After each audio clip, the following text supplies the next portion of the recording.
Good morning विद्यार्थी मित्रों, केम छो? मजामां छो ने? आई होप के दरेक विद्यार्थी ऑर्गेनिक केमिस्ट्री विडियो लेक्चर्सनो आनंद लेता हशो। ल्यो छे ने? कोई तकलीफ तो नहीं बेटा? हे ओके, सरस। चलो, लास्ट विडियो लेक्चर में बेटा आपणे स्टीरियो केमिस्ट्री એટલે કે અવકાશ રસાયણ વિજ્ઞાનનો સંપૂર્ણ વાતચીત પૂરી કરી હતી। હવે આજના વિડિયો લેક્ચરમાં જે છે આપણે હેલો આલ્કેન હેલો એરીની રાસાયણિક ગુણધર્મ રાસાયણિક પ્રક્રિયાઓ પર આગળ વધવાનું છે। પણ એ પહેલાં કાલના વિડિયો લેક્ચર્સમાં જે છે આપણે ફિશર પ્રક્ષેપ સૂત્રને કેવી રીતે કન્વર્ટ કરવું એમાં થોડું કન્ફ્યુઝન છે, હજી થોડું બાળકોને રહી જતું હશે, રહેતું હશે। તો એ કોન્સેપ્ટને હજી ક્લિયર કરવા માટે હજી સરળ રીતે છે હું તમારી સાથે અહીંયા આજે રિપ્રેઝેન્ટ કરવા માંગુ છું, બરાબર? તો ફરી પાછું આજે આપણે ટાઇટલ આપવાનું છે કે ભાઈ ત્રિપરિમાણીય સૂત્ર એટલે કે ફિશર પ્રક્ષેપ સૂત્ર, ફિશર પ્રક્ષેપ સૂત્ર દોરવા। કેવી રીતે ફિશર પ્રક્ષેપ સૂત્ર દોરવા એની તમને ખબર પડવી જોઈએ। સપોઝ કે તમને બેટા કોઈ બંધારણ આપેલું છે કે આ કોઈ કિરાલ કાર્બન સાથે આ COOH છે, CH2OH, આ છે H, આ છે OH, બરાબર? આ સેન્ટ્રલ કાર્બન તમારો કિરાલ કાર્બન થાય છે।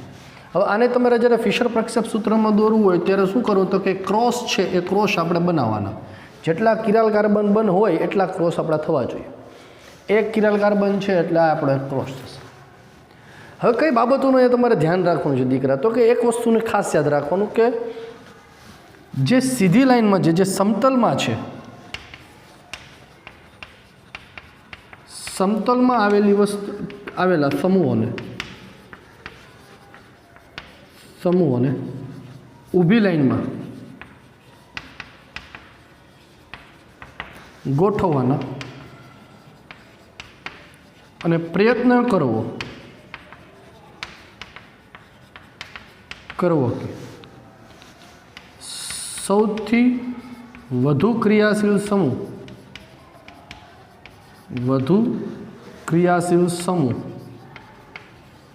ઉપર રહે।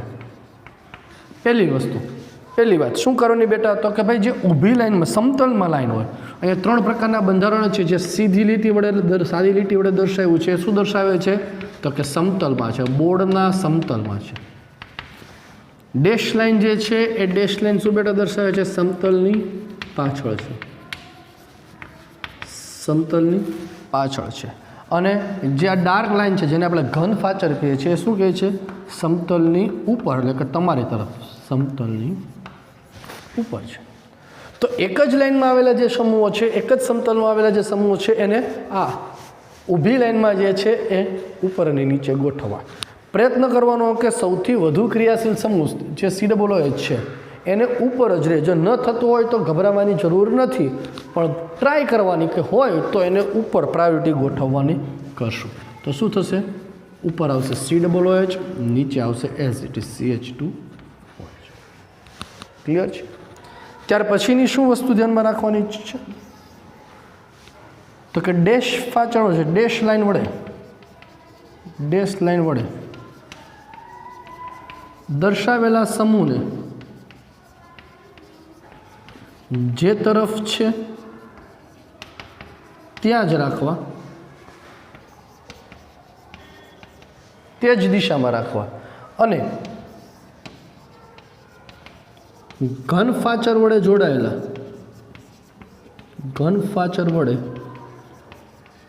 જોડાયેલા સમૂહને તેની વિરુદ્ધ દિશામાં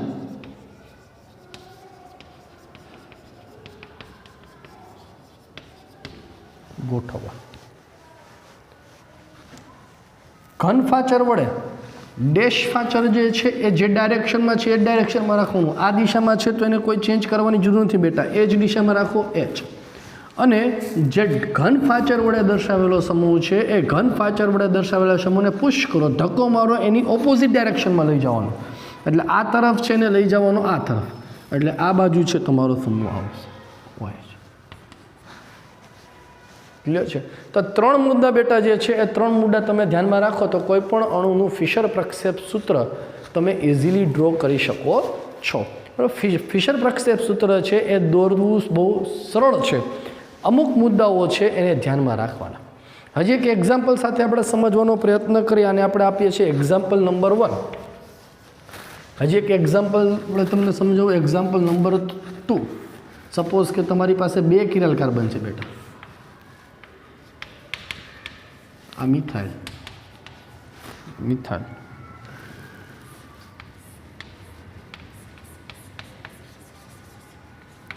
Cl Br બરોબર. અહીંયા તમને ડેશ ફાચર વડે દર્શાવેલો સમૂહ આપેલો નથી, તો ડેશ ફાચર વડે દર્શાવેલો સમૂહ એટલે કોણ હોવો જોઈએ? તો કે હાઇડ્રોજન H.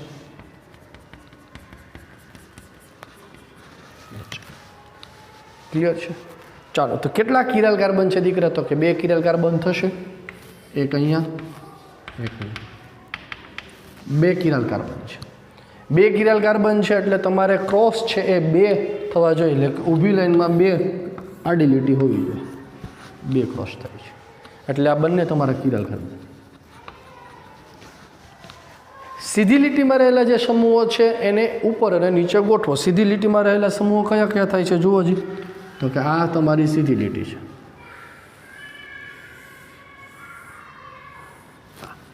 તો ઉપર અને નીચે બંને મિથાઇલ સમૂહ છે.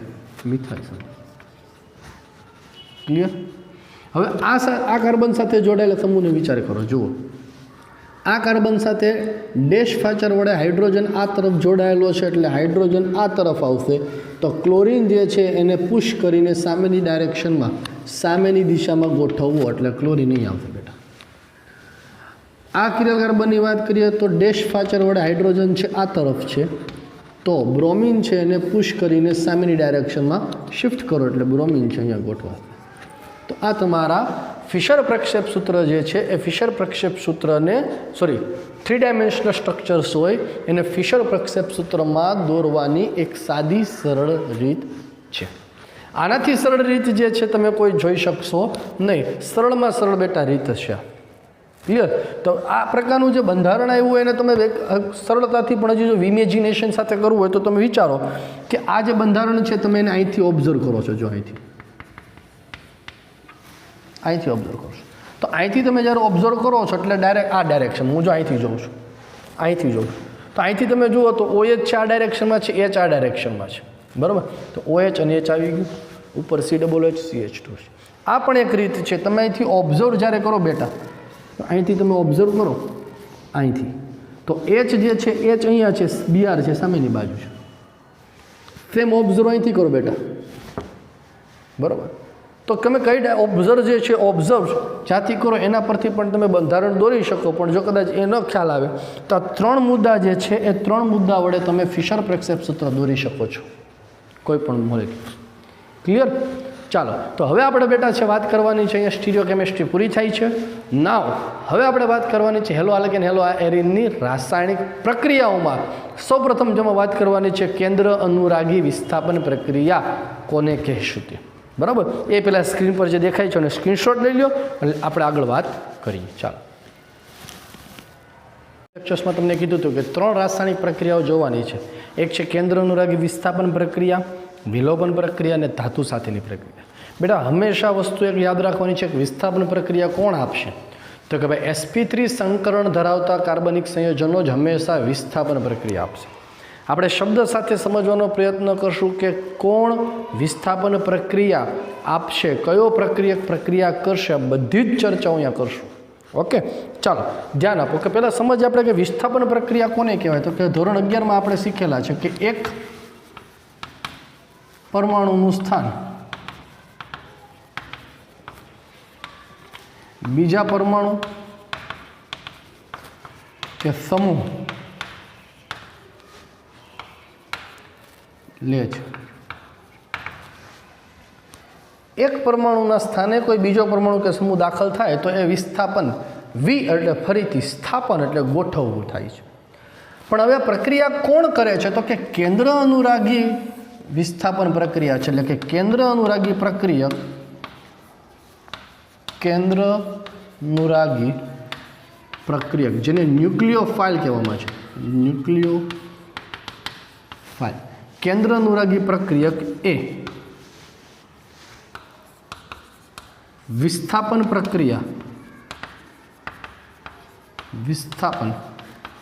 પ્રક્રિયા હેલો આલ્કેન સાથે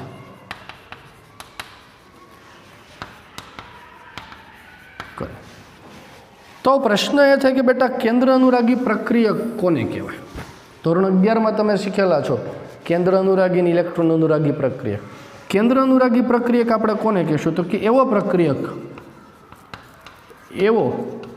પ્રક્રિયક કે જેને ધન વીજભાર પ્રત્યે આકર્ષણ હોય. એટલે કે ઋણ વીજભારિત અથવા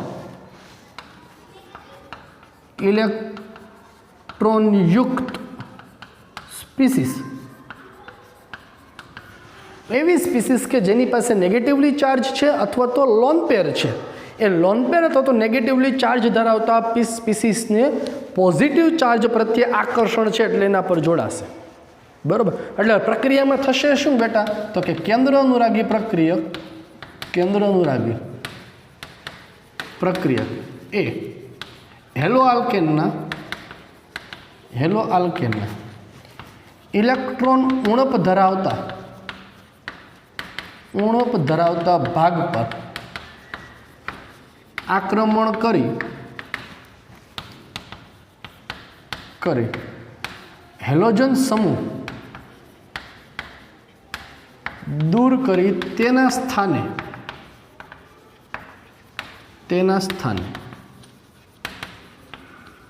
ગોઠવાય છે. આ બેઝિક ફંડા છો કે આ વસ્તુ એ કેન્દ્ર અનુરાગી વિસ્થાપન પ્રક્રિયામાં થશે. પહેલો પ્રશ્ન બેટા કે હેલો આલ્કેનની કેન્દ્ર અનુરાગી વિસ્થાપન પ્રક્રિયામાં પ્રક્રિયક કોણ હશે? તો કે પ્રક્રિયક બેઝિકલી જે છે એ નેગેટિવલી ચાર્જ સ્પીસીસ હશે અથવા તો ઇલેક્ટ્રોન યુક્ત એટલે એવો સ્પીસીસ કે જેની પાસે લોન પેર હશે. આ મગજમાં પકડીને ચાલજો. ક્લિયર છે? એ પ્રક્રિયા છે ક્યાં કરશે? તો કે ભાઈ હેલો આલ્કેનનો ઇલેક્ટ્રોન ઉણપ ધરાવતો ભાગ પર. શબ્દ વાપર્યો છે ઇલેક્ટ્રોન ઉણપ ધરાવતો ભાગ. એટલે હેલો આલ્કેનનું તમે જ્યારે સ્ટ્રક્ચર્સ દોરો તો હેલો આલ્કેનનું તમે જ્યારે બંધારણ દોરો તો હેલોજન અને આલ્કાઇલ સમૂહ વચ્ચે વિદ્યુત ઋણતાનો તફાવત છે બેટા. આપણે આરએક્સ બંધના સ્વભાવમાં તમને બાબત શીખવાડેલી છે. તો અહીંયા હેલોજન અને આલ્કાઇલ સમૂહ વચ્ચે વિદ્યુત ઋણતાનો તફાવત હોવાથી હેલોજનની વિદ્યુત ઋણતા વધુ એટલે નેગેટિવ ચાર્જ, જ્યારે આલ્કાઇલ સમૂહની વિદ્યુત ઋણતા ઓછી એટલે પોઝિટિવલી ચાર્જ છે. આની પ્રક્રિયા એ ન્યુક્લિયોફાઇલ સાથે થાય છે બેટા. ન્યુક્લિયોફાઇલ આ છે તમારો કેન્દ્ર અનુરાગી પ્રક્રિયક. કોણ છે કેન્દ્ર અનુરાગી પ્રક્રિયક? તમારો ન્યુક્લિયોફાઇલ કેન્દ્ર અનુરાગી પ્રક્રિયક. હવે આ ન્યુક્લિયોફાઇલ જે છે હેલો આલ્કેન ઉપર આક્રમણ કરશે. એ જઈને પોઝિટિવલી ચાર્જ હેલો આલ્કેનની એવો ભાગ કે જ્યાં ઇલેક્ટ્રોનની ઉણપ છે. કઈ જગ્યાએ ઇલેક્ટ્રોનની ઉણપ દેખાય છે બેટા? આલ્કાઇલ સમૂહ પર ઇલેક્ટ્રોનની ઉણપ દેખાય છે. એટલે શું કરશે? તો કે ન્યુક્લિયોફાઇલ જે છે એ આક્રમણ કરશે આલ્કાઇલ સમૂહ પર. આલ્કાઇલ સમૂહ પર આક્રમણ કરે એટલે હેલોજન છે તમારો કોણ થવાનો છે? અહીંયા દૂર થશે. હેલોજન દૂર થાય એટલે શું થશે? તો કે RNU થશે. ન્યુક્લિયોફાઇલ છે હેલોજનના સ્થાને ગોઠવાય અને X-1 મળશે. This is the basic funda. બરાબર? આ બેઝિક મેથડ છે, બેઝિક મેથોડોલોજી છે એ કેન્દ્ર અનુરાગી વિસ્થાપન પ્રક્રિયાને સમજવાની. આપણે હવે આમાં ડીપમાં સમજવાનું શું છે? તો કે ન્યુક્લિયોફાઇલ કોણ હશે, તો કોણ પ્રક્રિયા થશે, ક્યારે, કેવી રીતે પ્રક્રિયા થશે, શું થશે, એ બધી જ વસ્તુઓ એ આના હવે ઊંડાણમાં જવાનું છે. આ માત્ર એક એન્ટ્રન્સ તમને બતાવ્યો કે વિસ્થાપન પ્રક્રિયા જ્યારે થાય, કેન્દ્ર અનુરાગી વિસ્થાપન પ્રક્રિયા, ત્યારે ન્યુક્લિયોફાઇલ પ્રક્રિયક અને આને કહેવાય તમારો સબસ્ટ્રેટ કહેવામાં આવે છે. આને શું કહેશું આપણે? રિએક્ટન્ટ. શું કહેશું? રિએક્ટન્ટ. આને શું કહેશું આપણે? સબસ્ટ્રેટ. જેના પર પ્રક્રિયા થવાની છે, જે પ્રક્રિયા કરવાનો છે એ રિએક્ટન્ટ, જેના પર થવાની છે સબસ્ટ્રેટ. તો અહીંયા ન્યુક્લિયોફાઇલ જે છે એ હેલો આલ્કેનના પોઝિટિવલી ચાર્જ પાર્ટિકલ્સ ઉપર આક્રમણ કરે એટલે તમને જે છે તમારી પ્રોડક્ટ મળે. હવે આ ન્યુક્લિયોફાઇલ જે છે એ ન્યુક્લિયોફાઇલ જુદી જુદી હોય તેને આધારે નિપજ તમને જુદી જુદી બેટા મળશે. એક્ઝામ્પલ સાથે આપણે સમજવાનો પ્રયત્ન કરીએ કે દાખલા તરીકે તમે અહીંયા પ્રક્રિયક તરીકે શું લ્યો છો, સ્ક્રીનશોટ લઈ લેજો. ચાલો બેટા સ્ક્રીનશોટ લઈ લો એકવાર, બરાબર. ચાલો હવે ધારો કે તમે ન્યુક્લિયોફાઇલમાં પ્રક્રિયક તરીકે તમે એને NaOH લ્યો છો. ચાલો જુઓ, પ્રક્રિયક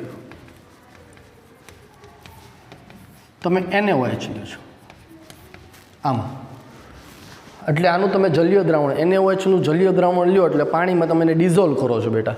તો પાણીમાં ડિઝોલ્વ કરો એટલે 2 આયન છૂટા પડશે, Na+ અને OH-. તો NaOHને તમે જ્યારે પ્રક્રિયા કરો છો તો તમારો એમાંથી ન્યુક્લિયોફાઇલ તરીકે કોણ વર્તે છે બેટા? Na+ કે OH-? કેન્દ્ર અનુરાગી પ્રક્રિયક તમારો કોણ હશે બેટા? તો કે OH- હશે ને. તો પ્રોડક્ટ નિપજ તમારી શું મળશે? નિપજ તમારી બેટા શું મળશે? તો કે હેલોજનના સ્થાને કોણ આવી જશે? OH આવી જશે, બરાબર. પ્રક્રિયા લખીએ તો આપણે આમ થાય ને RX + OH-1 બનાવશે ROH + X-1. એટલે નિપજ તમારી ROH મળી એટલે શું મળ્યું? તમારી નિપજ આલ્કોહોલ મળ્યું, આલ્કોહોલ. ક્લિયર છે? આવી રીતે કદાચ તમે NaOHની જગ્યાએ H2O પણ લ્યો, પાણી જલીય દ્રાવણ લ્યો, તો H2O ના આયનો છૂટા પડો તો કોણ થશે બેટા? H+ અને OH-. તો ન્યુક્લિયોફાઇલ કોણ થશે? OH-. તો નિપજ કોણ મળે તમને? આલ્કોહોલ થશે ને. આવી રીતે હવે તમને બીજું આપેલું છે ત્રીજું, R-ONA, ઇથરનો સોડિયમ ક્ષાર, સોડિયમ આલ્કોક્સાઇડ જેને કહેવામાં આવે છે. દાખલા તરીકે આવું હોય CH3ONA તો આને કહેવાય સોડિયમ મિથોક્સાઇડ. ઇથરનો સોડિયમ ક્ષાર થયો કહેવાય, સોડિયમ મિથોક્સાઇડ. તો આને તમે જ્યારે પાણીમાં ડિઝોલ્વ કરો બેટા તો આના 2 આયનો છૂટા પડે. કયા આયનો છૂટા પડે? તો કે Na+ અને R-OA-. તો R-O- ઇઝ યોર ન્યુક્લિયોફાઇલ, બરાબર. તો શું થશે નિપજ? ન્યુક્લિયોફાઇલમાં ROR- મૂકી દો, ROR-. નિપજ કઈ મળી તમને? ઇથર મળી. આ ખબર પડવી જોઈએ, બરાબર છે તમને. આ કોન્સેપ્ટ, આ આઈડિયાઝ છે તમને ખબર પડવા જોઈએ. ચાલો ત્યાર પછી સોડિયમ આયોડાઇડ NaI, આયનો છૂટા પાડો Na+ અને I-. તો ન્યુક્લિયોફાઇલ તમારો અહીંયા કોણ બનશે બેટા? I-. તો નિપજ તમને શું મળવાની છે? Ri, alkyl iodide, alkyl iodide. ત્યાર પછી NH3, હવે NH3 જે છે એને જલીય દ્રાવણમાં નાખો તો એમાં આયનો છૂટા પડવાની જરૂર નથી, કારણ તો કે ઓલરેડી એમોનિયા જે છે એની પર લોન પેર છે, એટલે ઓલરેડી એ પોતે સેલ્ફ ન્યુક્લિયોફાઇલ તરીકે વર્તે છે, NH3 તરીકે વર્તે, બરાબર. તો નિપજ તમને શું મળશે? RNH2, એક હાઇડ્રોજન એમાંથી લેફ્ટ થઈ જવાનો છે, દૂર થઈ જવાનો છે, એટલે તમને શું મળ્યું એમાંથી? એમાઇન સંયોજન, બરાબર. નહીં તો તમે ધારો કે RNH3+ લખી નાખો, RNH3+ થશે, બરાબર. તો જલીય દ્રાવણમાં જ્યારે ડિઝોલ્વ કરો તો જે નેગેટિવલી ચાર્જ હોય અહીંયા જોડાઈ જાય, એટલે આપણે શું કરવું? NH3માંથી હાઇડ્રોજન છે એ દૂર કરી નાખીએ. ક્લિયર છે? ચાલો ત્યાર પછીના 2 જે અગત્યના છે, આ મોસ્ટ ટાઈમ બી છે. એક છે KCN અને એક છે AgCN બેટા. KCN અને AgCN. હવે KCNને તમે જ્યારે ડિઝોલ્વ કરો ત્યારે એમાંથી K+1 અને Cn-1 બને. KCN પોતે આયનીય છે, યાદ રાખ્યો, સ્વભાવે આયન, જ્યારે AgCN સ્વભાવે સહસંયોજક છે, સહસંયોજક છે. જલીય દ્રાવણમાં તમે જ્યારે ડિઝોલ્વ કરો છો ત્યારે એમાંથી Cn-1 બને છે, એટલે આમાં કેન્દ્ર અનુરાગી પ્રક્રિયકમાં કાર્બન છે એની સાથે જોડાય એટલે તમને મળે RCN, સાયનાઇડ નિપજ બેટા મળે, સાયનાઇડ નિપજ મળે. જ્યારે AgCN તમે જ્યારે ડિઝોલ્વ કરો છો ત્યારે મળે છે Cn-1, પણ આક્રમણ કોણ કરી શકે છે આમાંથી? નાઇટ્રોજન, એટલે તમને મળશે કોણ? RNC, એટલે મળ્યું આઇસોસાયનાઇડ નિપજ, આઇસોસાયનાઇડ નિપજ. આવું શા માટે થયું? તો તમને કારણ પૂછાય તો આવડવું જોઈએ કે ભાઈ કેસીએન જે છે એ કેસીએન આયનીય છે, કેસીએન આયનીય છે, જ્યારે એજીસીએન એ સહસંયોજક છે, એ સહસંયોજક આયનીય હોવાથી એમાંથી CN-1 મળે, એમાંથી કાર્બન પણ ઇલેક્ટ્રોન ડોનેટ કરી શકે છે, નાઇટ્રોજન પણ ઇલેક્ટ્રોન ડોનેટ કરી શકે. હવે જો કાર્બન ઇલેક્ટ્રોન ડોનેટ કરે તો કાર્બન કાર્બન બંધ બનવાનો છે R અને C વચ્ચે, અને નાઇટ્રોજન ઇલેક્ટ્રોન ડોનેટ કરે તો R અને N એટલે CN બંધ બનવાનો છે. CN બંધ કરતાં કાર્બન કાર્બન બંધની પ્રબળતા વધુ હોય, પ્રબળતા વધુ, માટે જે બંધ બને એ તમારો કેવો બને છે બેટા? અહીંયા સ્થાયી બને છે. માટે કેસીએન સાથે જ્યારે પ્રક્રિયા કરો ત્યારે તમને સાયનાઇડ નિપજ મળે છે, જ્યારે એજીસીએન સાથે પ્રક્રિયા કરો ત્યારે તમને CN-1 મળે, નાઇટ્રોજન છે ઇલેક્ટ્રોન ડોનેટ કરે એટલે તમને RNC આઇસોસાયનાઇડ બેટા, આઇસોસાયનાઇડ પ્રોડક્ટ મળે છે. અહીંયા કઈ પ્રોડક્ટ મળે છે? સાયનાઇડ. આ મોસ્ટ આઈએમપી છો, ધ્યાન રાખજો MCQ માટે. કેસીએન સાથે પ્રક્રિયા કરો ત્યારે સાયનાઇડ મળશે, એજીસીએન સાથે પ્રક્રિયા કરો તો આઇસોસાયનાઇડ મળે છે. શા માટે મળે છે અહીંયા મેં તમને સમજાવેલું છે. ક્લિયર છે દરેક વિદ્યાર્થીને? તો આવા ન્યુક્લિયોફાઇલ કે જેની પાસે કેન્દ્ર અનુરાગી કેન્દ્ર, આને હું કહી શકું ને કેન્દ્ર અનુરાગી કેન્દ્ર, આમાં કેન્દ્ર કોણ બને છે બેટા? ઇલેક્ટ્રોન ડોનેટ કરનાર કાર્બન બને છે. આમાં ઇલેક્ટ્રોન કોણ ડોનેટ કરે છે? નાઇટ્રોજન કરે છે. એવા પ્રક્રિયકો કે જેની પાસે બે કેન્દ્ર હોય છે, એવા પ્રક્રિયકો કે જેની પાસે કેન્દ્ર અનુરાગી કેન્દ્ર, કેન્દ્ર અનુરાગી કેન્દ્ર બે હોય, બે કે તેથી વધુ હોય તેવા પ્રક્રિયકોને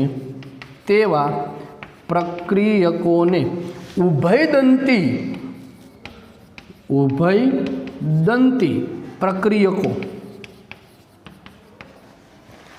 કહેવાય છે. કોઓર્ડિનેશન કમ્પાઉન્ડમાં જે રીતે ઉભયદંતી લિગેન્ડ આવ્યા હતા કે જેમાં ઇલેક્ટ્રોન ડોનેટ કરનાર એટમ્સ છે જુદા જુદા હોય, એક જ પ્રક્રિયકમાં બે એટમ્સ જોવા મળે એને ઉભયદંતી લિગેન્ડ કીધા હતા. સેમ કોન્સેપ્ટ, સેમ વાત અહીંયા છે. એવો પ્રક્રિયક, એવો કેન્દ્ર અનુરાગી પ્રક્રિયક કે જેની પાસે બે સેન્ટર છે ઇલેક્ટ્રોન ડોનેટ કરવા માટે, બે ઓપ્શન છે. CN-1 કાર્બન પણ ડોનેટ કરી શકે છે, નાઇટ્રોજન પણ બેટા ડોનેટ કરી શકે છે, તો બંને ડોનેટ કરી શકે છે. ધેટ્સ વાય માટે તેને આપણે કયા તરીકે ઓળખવામાં આવે છે? ઉભયદંતી પ્રક્રિયક તરીકે ઓળખવામાં આવે છે. ક્લિયર છે? આવો હજી એક ઉભયદંતી જે છે NO2 છે બેટા. કોણ થશે? NO2. સ્ક્રીનશોટ લ્યો એટલે NO2 નું એક્ઝામ્પલ જે છે તમને હું સમજાવું. સ્ક્રીનશોટ લ્યો. ચલો રેડી? લખ્યું ના?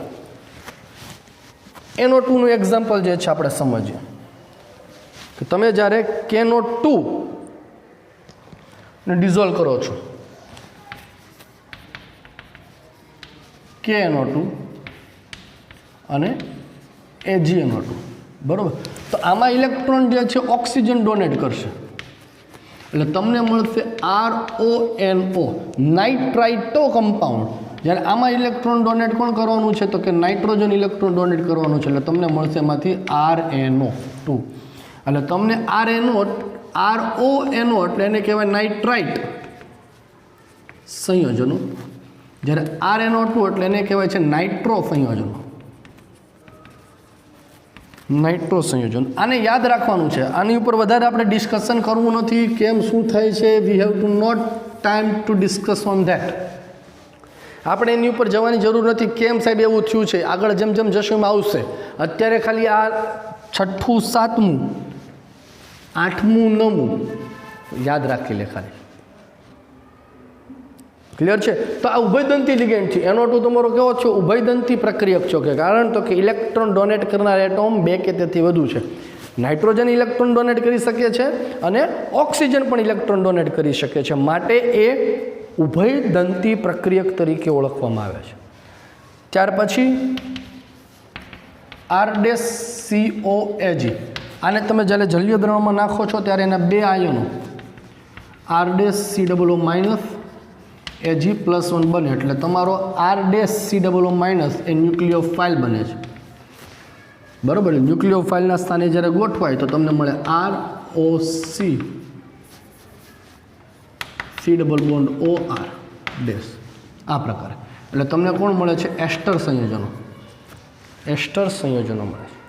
એવી રીતે તમે જ્યારે પ્રક્રિયા લિથિયમ એલ્યુમિનિયમ હાઇડ્રાઇડ વડે કરો છો બે તો લિથિયમ એલ્યુમિનિયમ હાઇડ્રાઇડ LiLH4 એટલે કે અહીંયા તમારો આયન એક આયન છૂટો પડશે LiH3+1 H-. જો ધાતુ સાથે જોડાયેલો છે એટલે હાઇડ્રોજન નેગેટિવલી ચાર્જ થાય એટલે આ તમારો ન્યુક્લિયોફાઇલ બને. H-1 ઇઝ યોર ન્યુક્લિયોફાઇલ માટે તમારી નિપજ RH આલ્કેન મળશે. કોણ મળશે? આલ્કેન મળશે. બરાબર. એવી રીતે કોઈ જો ઓર્ગેનોમેટાલિક કમ્પાઉન્ડ હોય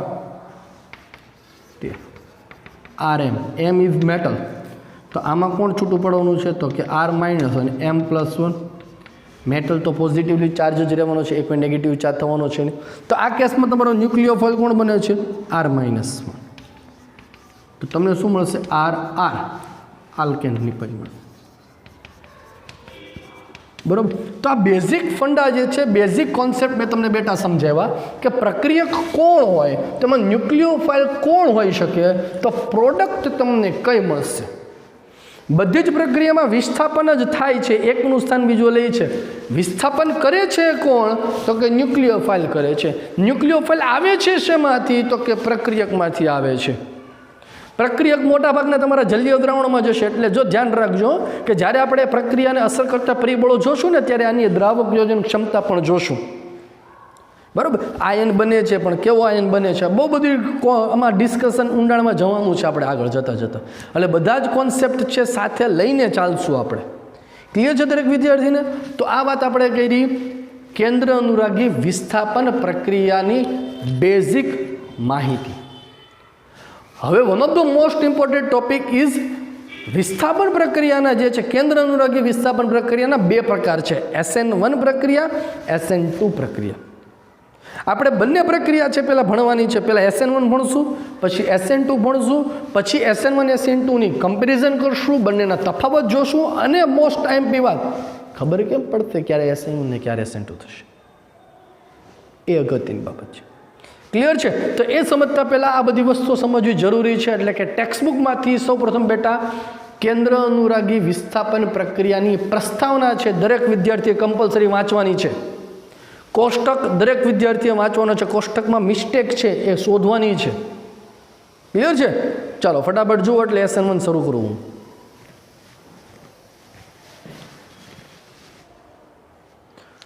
ઓકે ચાલો બેટા, હવે આપણે વાત કરવાની છે SN2 ક્રિયાવિધિની. SN2 પ્રક્રિયા. SN2 એટલે શું થશે? તો કે દ્વિઆણવીય કેન્દ્ર અનુરાગી વિસ્થાપન પ્રક્રિયા. SN reaction, substitution nucleophilic reaction. Substitution એટલે કે વિસ્થાપન પ્રક્રિયા. ન્યુક્લિયોફિલિક એટલે કે કેન્દ્ર અનુરાગી વિસ્થાપન પ્રક્રિયા, એને ઇંગ્લિશમાં કહેવાય SN રિએક્શન. એનો એક પ્રકાર એટલે કે SN2 reaction, that is the દ્વિઆણવીય કેન્દ્ર અનુરાગી વિસ્થાપન પ્રક્રિયા. એટલે એનો અર્થ એવો થયો બેટા કે આ રાસાયણિક ગતિકી પ્રમાણે તમે જ્યારે વિચારવા જાઓ કે રાસાયણિક ગતિકી પ્રમાણે પ્રક્રિયા એ દ્વિઆણવિક છે, તેથી દ્વિતીય ક્રમની પ્રક્રિયા, તેથી દ્વિતીય ક્રમની પ્રક્રિયા છે જેમાં પ્રક્રિયાનો વેગ એ સબસ્ટ્રેટ એટલે કે આલ્કાઇલ હેલાઇડ અને રિએક્ટન્ટ એટલે કે કેન્દ્ર અનુરાગી પ્રક્રિયક બંનેની સાંદ્રતા પર આધાર રાખે છે. આ એક અગત્યની બાબત કે તમારી પ્રક્રિયા SN1 છે કે SN2. જો કોઈ પણની સાંદ્રતા છે તો બંનેની સાંદ્રતા બદલાવવામાં આવે અને જો એમાં પ્રક્રિયાના વેગમાં ફેરફાર થાય તો પ્રક્રિયા SN2 ક્રિયાવિધિને અનુસરતી હશે એવું કહેવાય. માટે પ્રક્રિયા વેગ is equal to K R/S अथवा तो R ની જગ્યાએ લખું છું NU ન્યુક્લિયોફાઇલની ઘાતાંકના સમપ્રમાણમાં અને સબસ્ટ્રેટની એટલે 1+1 ટોટલ પ્રક્રિયાક્રમ કેટલો થઈ ગયો બેટા 2 એટલે એવું કહી શકાય ખરી કે પ્રક્રિયા વેગ એ સબસ્ટ્રેટ અને ન્યુક્લિયોફાઇલ બંનેની સાંદ્રતાના સમપ્રમાણમાં છે આવો અર્થ થયો according to chemical kinetics clear છે હવે હું મિકેનિઝમ તમને સમજાવવાનો પ્રયત્ન કરું છું કે પ્રક્રિયા કેવી રીતે થાય છે આમ તો આ પ્રક્રિયા મેં તમને ખબર હોય તો કેમિકલ કાઇનેટિકના લાસ્ટ લેક્ચર તમને યાદ હોય તો સંઘાતનો નિયમ જ્યારે આપણે ભણ્યા હતા અથડામણનો સિદ્ધાંત જ્યારે ભણ્યા હતા ત્યારે તમને વાત કરી હતી કે યોગ્ય દિશામાં અથડામણ થવી જોઈએ બેટા બરાબર હવે ખાસ છે મારા એક શબ્દને સમજજો એક શબ્દને પોતાની બુક્સમાં નોટ ડાઉન કરતા જજો કારણ હું તમને ઇમેજિનરી કરાવવા માંગુ છું આખી પ્રક્રિયાને ઇમેજિન કરતા જજો બેટા સાથે સાથે મારી અને પછી તમારી નોટબુકમાં છે એને ટાંકવાનું છે વાંચવાનું છે ને લખવાનું છે ક્લિયર ચાલો ધ્યાન આપો અહીંયા તમારો પ્રક્રિયક જે છે એ આલ્કાઇલ હેલાઇડ તમારો પ્રક્રિયક છે બરાબર અહીંયા મેં લીધો છે CH3Cl મિથાઇલ ક્લોરાઇડ એની પ્રક્રિયા થાય છે હાઇડ્રોક્સાઇડ આયન સાથે મિથાઇલ ક્લોરાઇડ સમચતુષ્ફલકીય છે આ તમારો ક્લોરીન છે એ વ્હાઇટ કલરનો આપણે ક્લોરીન લઈએ છીએ સપોઝ કે ચાલો ફિઝિક્સના સાધનો લઈને તમને કેમિસ્ટ્રી ભણાવું બેટા ક્લિયર ઇમેજિન થાય છે દરેક આ બંધારણ કઈ રીતે બેટા જો આ પ્રમાણે છે આ પ્રકારે છે આ ક્લોરીન આ હાઇડ્રોજન કે જે સમતલની પાછળ છે અને આ હાઇડ્રોજન સમતલની આગળ છે દેખાય છે હવે બંધ જે છે એ બંધ ધ્રુવીય છે બેટા બંધ ધ્રુવીય છે એટલે કાર્બન ઉપર જે છે આંશિક પોઝિટિવલી ચાર્જ ક્લોરીન છે નેગેટિવલી ચાર્જ અને આ જે છે તમારો હવે ન્યુક્લિયોફાઇલ છે બેટા હું આને આ રીતે લઉં છું સી કાર્બન અહીંયા પોઝિટિવલી ચાર્જ છે આ ક્લોરીન નેગેટિવલી ચાર્જ આ તમારો હાઇડ્રોક્સાઇડ છે બેટા આ કોણ છે તમારો હાઇડ્રોક્સાઇડ ન્યુક્લિયોફાઇલ હવે ન્યુક્લિયોફાઇલ જે છે એને અહીંયા કાર્બન ઉપર આક્રમણ કરવાનું કારણ કે એને કોની પ્રત્યે આકર્ષણ છે શરૂઆતમાં મેં તમને કીધું તો કે ઇલેક્ટ્રોન ઉણપ ધરાવતો પાર્ટ કાર્બન પર હવે જુઓ કે એને કાર્બન પાસે જવું છે તો કઈ ડાયરેક્શનમાં જાય સપોઝ કે આ દિશામાં જો આવે છે તો ક્લોરીન ઉપર કયો ચાર્જ છે નેગેટિવ આ પણ કેવો છે નેગેટિવલી ચાર્જ તો એની વચ્ચે શું થવાનું છે રિપલ્સન થવાનું છે રિપલ્સન આક્રમણ કરી શકશે નહીં સરળતાથી બેટા એટલે આપણે સંઘાતના નિયમમાં કીધું હતું ને કે યોગ્ય દિશામાં અથડામણ થાય તો નિપજમાં રૂપાંતરણ થાય ત્યાં કોન્સેપ્ટમાં આ એક્ઝામ્પલ સાથે સમજાતા ને તો અહીંયા ક્લોરીન જે છે એ ક્લોરીન આ ડાયરેક્શનમાં છે હવે સપોઝ કે OH છે આ ડાયરેક્શનમાં આવે તો અથડામણ થશે નહીં એટલે કે કાર્બન સુધી પહોંચશે નહીં કેમ તો કે અહીંયા રિપલ્સન થાય છે તો ઇઝીએસ્ટ વે સૌથી સરળતાથી OH કઈ ડાયરેક્શનમાં દાખલ થાય જો જે અહીંથી દાખલ થશે અહીંથી કે એક્ઝેક્ટલી ઓપોઝિટ ડાયરેક્શનમાં મિનિમમ રિપલ્સન ક્યાં હશે મિનિમમ રિપલ્સન અપાકર્ષણ જે છે ન્યૂનતમ જો આ ડાયરેક્શનમાં આવશે તો આ નેગેટિવલી ચાર્જ અપાકર્ષણ થવાનું છે ન્યૂનતમ અપાકર્ષણ ક્યાં થવાનું છે કે જ્યાં ક્રિયાશીલ સમૂહ છે એની એક્ઝેક્ટલી ઓપોઝિટ ડાયરેક્શનમાં આવે એટલે SN2 ક્રિયાવિધિમાં ન્યુક્લિયોફાઇલ એ હંમેશા બેક સાઇડ અટેક કરે છે બેક સાઇડ એટેક કરશે બેટા એટલે મેં OH જોયા લીધો છે આ અગત્યનો મુદ્દો SN2 ક્રિયાવિધિ માટે નોટ ડાઉન કરો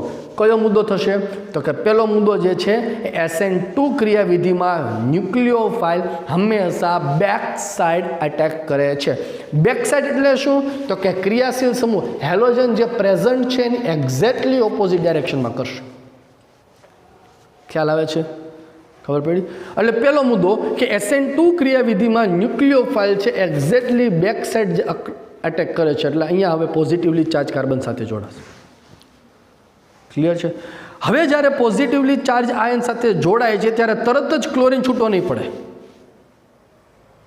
પણ ધીમે ધીમે જે છે એ ધીમે ધીમે અહીંયા ન્યુક્લિયોફાઇલ એ કાર્બન સાથે જોડાશે અને ન્યુક્લિયોફાઇલ અને કાર્બનનો બંધ જે છે એ ધીમે ધીમે પ્રબળ બને છે કાર્બન અને ક્લોરીન વચ્ચેનો બંધ નિર્બળ બને છે આ દરમિયાન અતિ અલ્પજીવી ક્ષણિક જે છે એક સંક્રાંતિ અવસ્થાનું નિર્માણ થાય છે બેટા સંક્રાંતિ અવસ્થા એ અતિ અલ્પજીવી છે અનસ્ટેબલ સિચ્યુએશન છે એ અનસ્ટેબલ સિચ્યુએશનમાં શું ચેન્જ થાય છે તો કે અહીંયા કાર્બન પરમાણુ જે છે એ કાર્બન પરમાણુ sp3 સંકરણ ધરાવે છે સંક્રાંતિ અવસ્થામાં કાર્બન પરમાણુનું સંકરણ બદલાઈને sp2 થાય છે બેટા કયું થાય છે sp2 એટલે શું થાય છે તો કે જેવો OH અહીંયા આવે છે તો અકોર્ડિંગ ટુ વેસ્ટ CPR સિદ્ધાંત OH અને હાઇડ્રોજન વચ્ચે રિપલ્શન થાય એટલે હાઇડ્રોજન ત્રણે એક સમતલમાં આવી જશે. જો આ પ્રમાણે ત્રણે એક સમતલમાં આવી જાય છે. હાઇડ્રોજન એક સમતલમાં. OH અને કાર્બન વચ્ચેનો બંધ ધીમે ધીમે છે કેવો બનતો જાય છે? પ્રબળ બને છે. એટલે આ બંધ પ્રબળ બને છે. કાર્બન અને ક્લોરીન વચ્ચેનો બંધ છે ધીમે ધીમે કેવો બને છે? એ નિર્બળ બને છે. આ અનસ્ટેબલ સિચ્યુએશન છે, કારણ કે અનસ્ટેબલ સિચ્યુએશનમાં કાર્બન સાથે 5 સમૂહો જોડાયેલા છે, જે પ્રેક્ટિકલી પોસિબલ નથી. એટલે માઇક્રો સેકન્ડ કરતાં પણ નાની સેકન્ડ માટે એક અનસ્ટેબલ સિચ્યુએશન બને છે કે જેમાં શું થાય છે બેટા? તો કે જેમાં કાર્બન પરમાણુ સંકરણ sp3 થી sp2 થાય છે. કાર્બન ક્લોરીન વચ્ચેનો બંધ નિર્બળ બને છે. કાર્બન OH વચ્ચેનો બંધ ધીમે ધીમે પ્રબળ બને છે. And end of the reaction what happen? End of the રિએક્શનમાં શું થાય છે બેટા? જો તો કે એન્ડ ઓફ ધ રિએક્શનમાં આ તો સંક્રાંતિ અવસ્થા આવી ગઈ, બરોબર. કાર્બન ક્લોરીન જે છે કાર્બન ક્લોરીન વચ્ચેનો બંધ નિર્બળ બને છે, કાર્બન OH વચ્ચેનો બંધ પ્રબળ બને. એટલે ક્લોરીન જે છે રિમૂવ થાય છે. અવશિષ્ટ સમૂહ તમારો કોણ બને છે? અહીંયા હેલોજન બને છે. અને હાઇડ્રોજન જે છે આ ડાયરેક્શનમાં જોડાઈ જાય છે.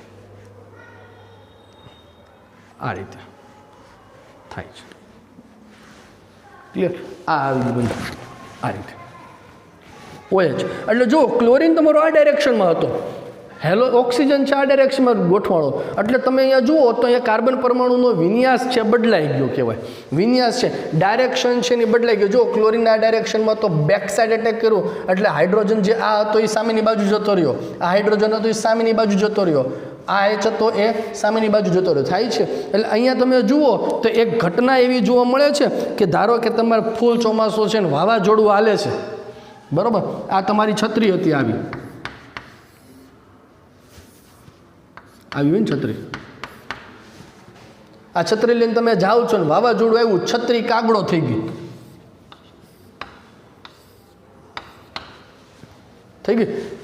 છત્રી કાગડો થઈ ગઈ. આ ઘટના કે જેમાં કાર્બન પરમાણુનું વિન્યાસ બદલાઈ જાય છે, દિશા બદલાઈ જાય છે, એ ઘટનાને વ્યુત્ક્રમણ ઇંગ્લિશમાં કહેવામાં છે ઇન્વર્ઝન તરીકે ઓળખવામાં આવે છે.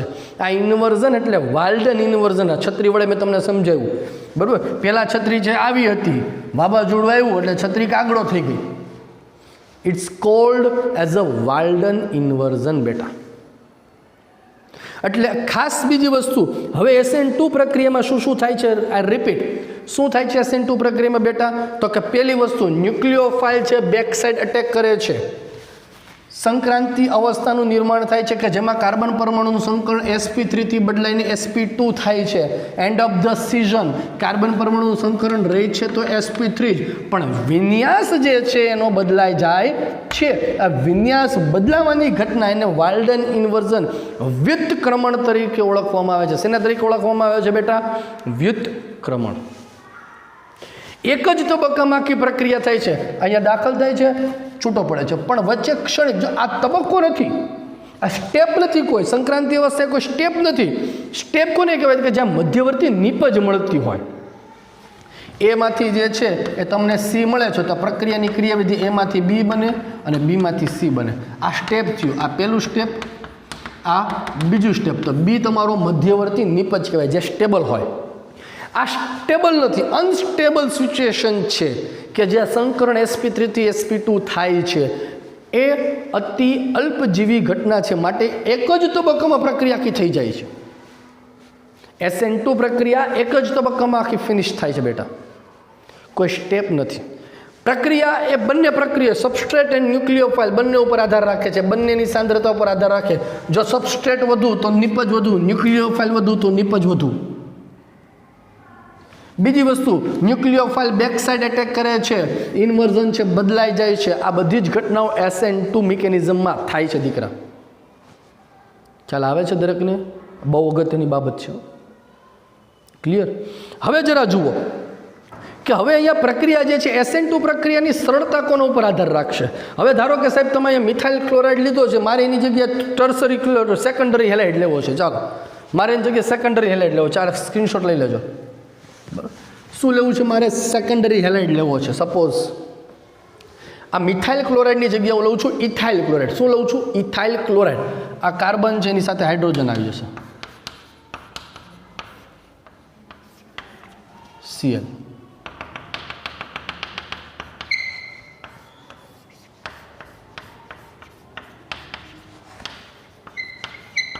OH માં. હવે ઇમેજિન કરો, જો ફરી પાછું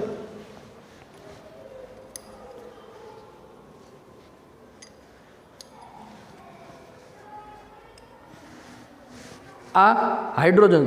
હવે હું હાઇડ્રોજન છે હાઇડ્રોજનની જગ્યાએ વિસ્થાપન કરી નાખું છું, કોઈ બલ્કી કોઈ સમૂહ જોડે, આ જોડ્યો ધારો કે આ હાઇડ્રોજનના સ્થાને. હવે ધારો કે મારે અહીંયા દાખલા તરીકે દાખલ કરવું હોય તો આ શું કરવાનો? અવરોધ કરવાનો, બરાબર? સરળતાથી દાખલ થવા દેશે નહીં. બલ્કી સમૂહ જે છે એ અવરોધ તમારો અહીંયા વધશે. મિથાઇલ સમૂહ જે છે એ મિથાઇલ સમૂહ દાખલ કરવા દેશે નહીં, બરાબર? તેથી SN2 પ્રક્રિયાનો સરળતાનો ક્રમ પ્રાથમિક આલ્કાઇલ હેલાઇડ, ત્યાર પછી સેકન્ડરી આલ્કાઇલ હેલાઇડ અને ત્યાર પછી ટર્સરી આલ્કાઇલ હેલાઇડ. પ્રાથમિક આલ્કાઇલ હેલાઇડ કોને કહેવાય? તો કે હેલોજન, એના પહેલાં તો મિથાઇલ હેલાઇડ આવી જશે, CH3. સૌથી સરળતાથી કોણ કરશે? CH3X. પછી પ્રાથમિક આલ્કાઇલ હેલાઇડમાં શું થશે? તો કે ભાઈ અહીંયા હેલોજન ધરાવતો કાર્બન જે હતો બીજા એક કાર્બન સાથે જોડે, અવરોધ વધશે. બીજા 3 કાર્બન સાથે જોડે, 2 કાર્બન સેકન્ડરી, 3 કાર્બન સાથે જોડે ટર્સરી. જેમ જેમ જે દાખલ થતા જશે એમ એમ અવરોધ વધતો જશે, અને અવરોધ વધશે તો સરળતાથી પ્રક્રિયા થશે નહીં બેટા. તો કોણ SN2 પ્રક્રિયા આપશે? કયો આલ્કાઇલ હેલાઇડ SN2 પ્રક્રિયા આપશે? તો કે મિથાઇલ ક્લોરાઇડ એ સરળતાથી પ્રક્રિયા આપશે. તમને ક્રમ પૂછશે તો તમને આવડવું જોઈએ. સ્ક્રીન ઉપર છે બેટા, તમે જોઈ શકો છો કે અહીંયા અવરોધ જે છે અવરોધ વધતો જોવા મળે છે. તમે સ્ક્રીન ઉપર 3 ડાયમેન્શનલ પિક્ચર્સ જોઈ શકો છો, બરાબર છે? તો આ વાત કરી મેં SN2 મિકેનિઝમની વાત કરી. બેટા SN2 મિકેનિઝમના અમુક મુદ્દાઓ છે, હું બોલું છું, નોટ ડાઉન કરજે. કઈ કઈ બાબતો એ SN2 મિકેનિઝમનું સમર્થન કરે છે, કઈ કઈ બાબતો સમર્થન કરે છે? પહેલી બાબત, પ્રક્રિયાનો વેગ એ બંને ઉપર આધાર રાખશે, સબસ્ટ્રેટ એન્ડ ન્યુક્લિયોફાઇલ. બીજી બાબત, SN2 મિકેનિઝમ એક જ તબક્કામાં થાય છે. ત્રીજી બાબત, SN2 મિકેનિઝમમાં સંક્રાંતિ અવસ્થામાં કાર્બન પરમાણુનું સંકરણ sp3 થી બદલાઈને sp2 થાય છે. ચોથી બાબત, and of the product reaction, નિપજ જે છે એ નિપજનું વ્યુત્ક્રમણ જેવી ઘટના જોવા મળે છે. વાલ્ડન ઇન્વર્ઝન જેને તરીકે ઓળખવામાં છે, છત્રી કાગડો થઈ જાય એવી ઘટનાઓ જોવા મળે છે. ચોથી બાબત, ક્લિયર છે? તો આ 4 બાબતો જે છે એ 4 બાબતો એ SN2 મિકેનિઝમના સિમ્ટમ્સ કહેવાય. કોરોનાના જેવા સિમ્ટમ્સ હોય એવી રીતે SN2ના સિમ્ટમ્સ છે કે કઈ કઈ બાબતો SN2નું સમર્થન કરે છે. ક્લિયર છે? તો આજનો વિડીયો લેક્ચર છે દીકરા હું અહીંયા સુધી રાખું છું. આજના વિડીયો લેક્ચરમાં SN2 મિકેનિઝમ રિક્વેસ્ટ કરું છું દરેક વિદ્યાર્થી મિત્રોને કે ટેક્સ્ટ બુકમાંથી વાંચજો વ્યવસ્થિત. હું જે શબ્દો બોલું છું એક શબ્દ તમારી ટેક્સ્ટ બુકમાં મળી જશે તમને. ક્લિયર છે? કાલના વિડીયો લેક્ચરમાં છે હવે આપણે SN1ની વાત કરશું અને બંનેની કમ્પેરિઝન કરીને ઘણા બધા ફેક્ટર્સ છે, કઈ કઈ બાબતો એના પર અસર કરે છે, બધી જ બાબતો તમને શીખવાડીશ. નેક્સ્ટ 2 days આપણે માત્ર ને માત્ર SN1 SN2 શીખશું બેટા. ઓકે, ચાલો ત્યાં સુધી